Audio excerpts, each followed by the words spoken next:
it a wobble broach? Yeah, it's a wobble broach with a rotary broach brake that keeps the alignment on the square. You can see it move ever so slightly. Yeah.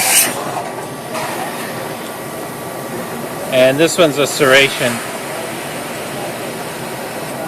So it's a wobble type broach as well then? Yeah, it's a rotary broach. It's made by Polygon Solutions. Do you have the ability to index the splines in there, or you just take it, it hits where it hits? Yeah, well, you could use the brake. You could set it up. Oh, you could, okay. Yeah, that one just hits it where it hits it, but the square actually is aligned to the flats on the part.